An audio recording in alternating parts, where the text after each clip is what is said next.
অষ্টম শ্রেণীর ছাত্রীরা আমরা পড়ছি জেলখানার চিঠি। আজ চতুর্থ পর্ব। আমরা দেখেছি নেতাজি সুভাষচন্দ্র বসু মায়ানমারের মান্দালয় জেলে বসে এই চিঠিটি লিখছেন তার বন্ধু দিলীপ কুমার রায়কে। দিলীপ কুমার রায়কে দ্বিজেন্দ্রলাল রায়ের ছেলে। দিলীপ কুমার রায় এবং সুভাষচন্দ্র বসু খুব বন্ধু ছিলেন। এই চিঠিতে দেখছি যে মান্দালয় জেলের দুরবস্থার কথা তিনি বর্ণনা করছেন। পরের অংশ শুরু করি। এ কথা আমার লিখতে ভোলা উচিত নয় যে আপনার নিজের লোকের, বন্ধু বান্ধবের এবং সর্বসাধারণের সহানুভূতি ও শুভেচ্ছা মানুষকে জেলের মধ্যেও অনেকখানি সুখ দিতে পারে। নিজে বলছেন যে তিনি এমন একটা পরিস্থিতির মধ্যে রয়েছেন যেখানে একেবারে একা, সেই একাকিত্বের মাঝখানে নিজের লোকেরা, বন্ধু বান্ধবরা বা সাধারণ মানুষ যারা তাকে শুভেচ্ছা জানাচ্ছে, সহানুভূতি জানাচ্ছে যে তিনি এরকম জেলের মধ্যে রয়েছেন, এই যে ভাবনাগুলো, মানুষের শুভেচ্ছা, তা জেলে থাকা মানুষটিকে তাকে অনেকখানি সুখ দিচ্ছে। তার মনে একটা জোর আসছে যে আমার পাশে এতগুলো মানুষ আছে। এই দিকেই প্রভাবটা নিতান্ত অজ্ঞাতসারে ও সূক্ষ্মভাবে কাজ করলেও নিজের মনটাকে আমি বিশ্লেষণ করে দেখতে পাই যে এই ভাব কিছুতেই কম বাস্তব নয়। এই যে মনের অবস্থাটা, এই দিকের যে প্রভাবটা, যে অন্য মানুষের শুভেচ্ছা, তা যে মনকে একটা শান্তি দিচ্ছে, সেটা নিজের মনকে বিশ্লেষণ করে তিনি দেখছেন যে এটাও কিন্তু খুব বড় একটা কথা। সাধারণ ও রাজনৈতিক অপরাধীদের অদৃষ্টের পার্থক্যের এটা একটা নিশ্চিত কারণ। এই অংশটাও তোমরা দাগ দিয়ে রাখো। সাধারণ অপরাধী কারা? যারা বিভিন্ন ধরনের অপরাধ করে, খুন, চুরি, ডাকাতি করে জেলে আছে। আর এরা সুভাষচন্দ্ররা রাজনৈতিক অপরাধী, ওই দেশদ্রোহিতার অপরাধে তাদের জেলবন্দি করা হয়েছে। তাদের যে অদৃষ্ট, তাদের যে ভাগ্য, যে বাইরের মানুষদের সহানুভূতি, এগুলো লাভ করা এদের কাছে একটা বড় পাওনা বলে তিনি মনে করছেন। সাধারণ অপরাধীরা কিন্তু সাধারণ মানুষদের কাছ থেকে এই রকম শুভেচ্ছা কখনোই পায় না। যে রাজনৈতিক অপরাধী সে জানে মুক্তি পেলে সমাজ তাকে বরণ করে নেবে, কিন্তু সাধারণ অপরাধীদের তেমন কোনো সান্ত্বনা নেই। এই দুই ধরনের অপরাধীদের মধ্যে পার্থক্য তিনি বলছেন। যারা রাজনৈতিক অপরাধী, যারা দেশের কাজ করার জন্য নিজের জীবনকে বিলিয়ে দিতে, জেল বাস করতেও, কারাগারের অন্তরালে থাকতেও দ্বিধা করেন না, তারা যখন জেল থেকে মুক্তি পাবেন সমাজ তাদের আরও সম্মান জানাবে, তাদের বরণ করে নেবে। কিন্তু যারা সাধারণ খুনি, চোর, ডাকাত, তাদের কিন্তু সমাজ কখনোই ভালো চোখে দেখতে চায় না।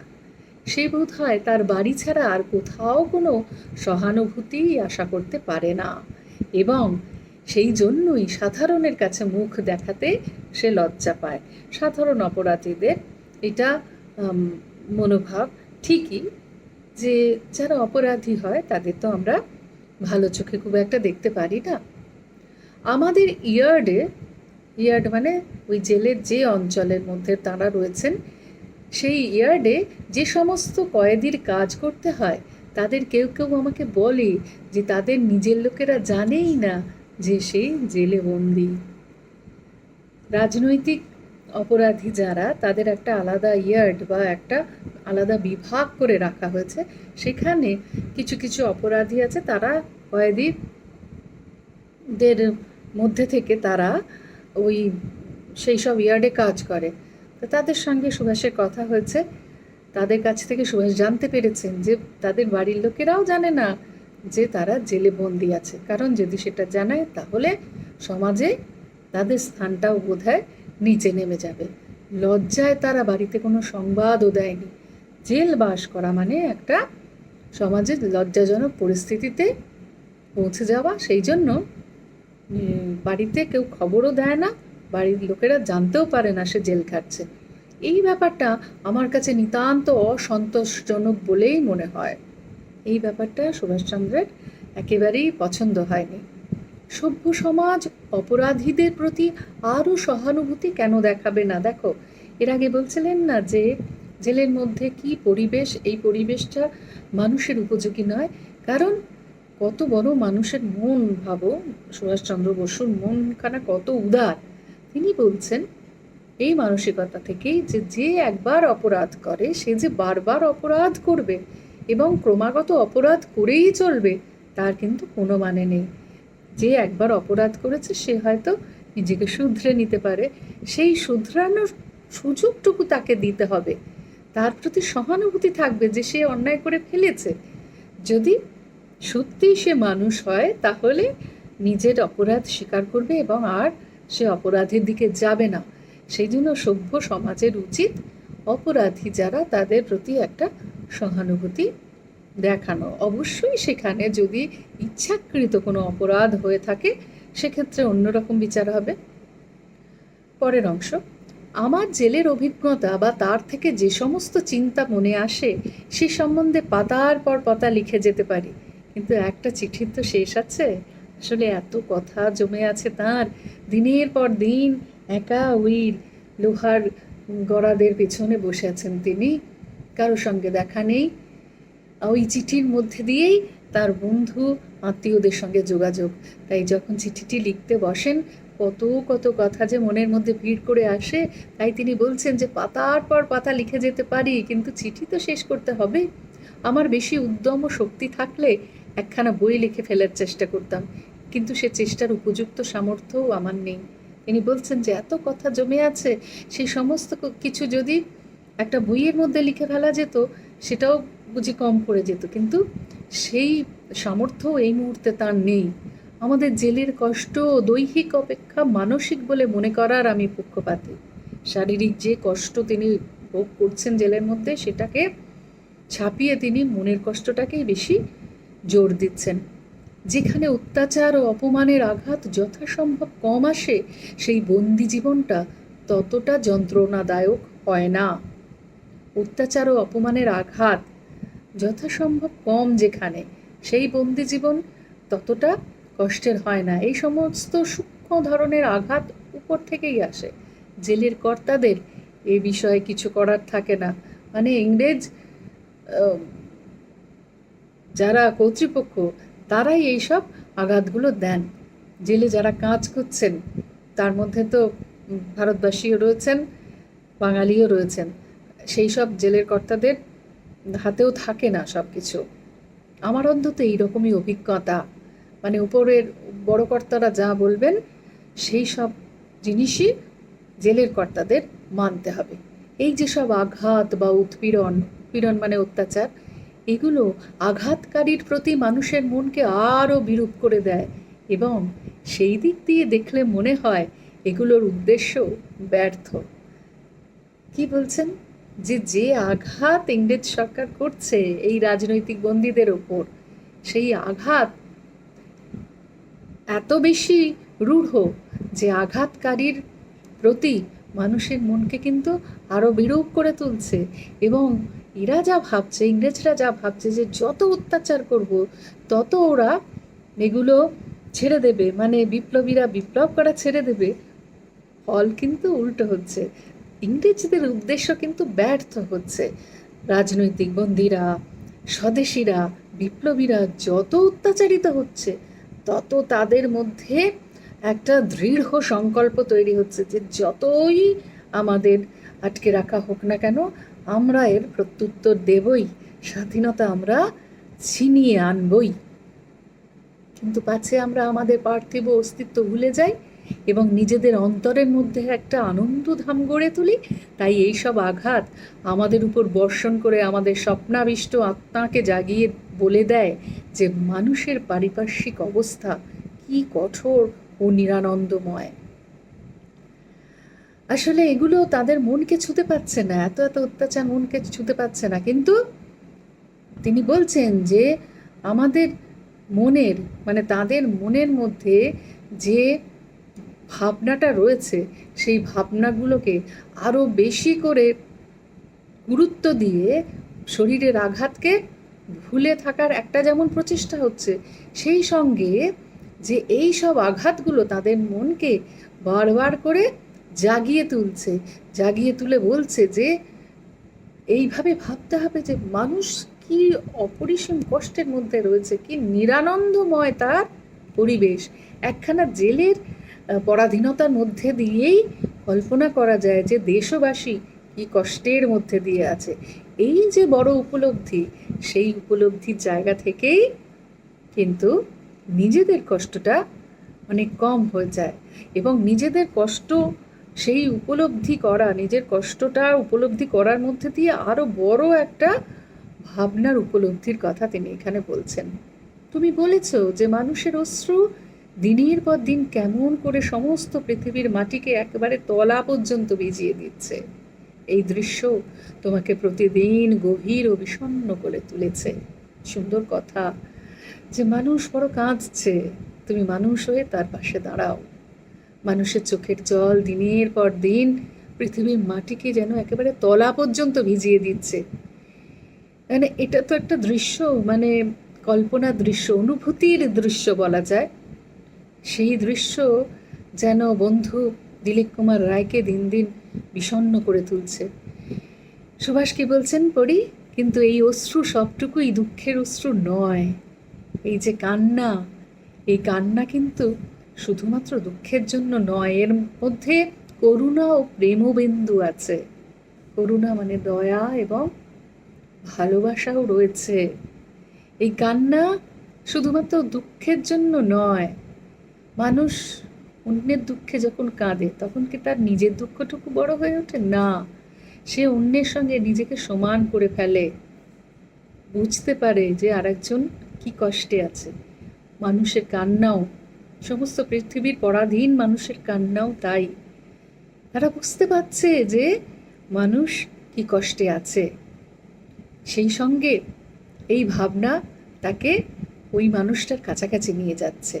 সমৃদ্ধতর ও প্রশস্ততর আনন্দ স্রোতে পৌঁছানোর সম্ভাবনা থাকলে তুমি দুঃখ কষ্টের ছোটোখাটো অগভীর ঢেউগুলো পার হয়ে যেতে অরাজি হতে? কি সুন্দর কথা দেখো, আনন্দ স্রোতে পৌঁছানোর সম্ভাবনা থাকলে, যদি আমরা জানতে পারি যে যে কষ্টটি আমি করছি তারপরে আছে আমার অনেক সুখ, সেইটা জানতে পারলে কি আমি আমার এই দুঃখের দিনগুলোকে পার হয়ে যাব না? আমার খুব ভালো দিন আসবে, আনন্দের সময় আসবে, এটা যদি আমি জানি, তাহলে দুঃখ কষ্টের ঝড় বা ঢেউগুলোকে পার হয়ে যেতে কি আমার অসুবিধা থাকবে? একদমই না। আমি কিন্তু তাতে রাজি হব। আমি নিজে তো দুঃসংবাদ বা নিরুৎসাহের কোনো কারণ দেখি না। কত মানুষটার উৎসাহ এবং চিন্তা ভাবনা দেশের মানুষের জন্য। ভাবো যে তিনি এত কষ্ট করছেন, জেলে এত অত্যাচার সহ্য করছেন, ওই রকম দুর্বিষহ একটা পরিবেশের মধ্যে আছেন, তার মধ্যেও তিনি ইতিবাচক মানসিকতা দেখাচ্ছেন। দেখো যে তিনি তো ভাবছেন যে কোনো দুঃসংবাদ বা নিরুৎসাহ হওয়ার তো কোনো কারণ নেই, বরং আমার মনে হয় দুঃখ, যন্ত্রণা উন্নততর কর্ম ও উচ্চতর সফলতার অনুপ্রেরণা এনে দেবে।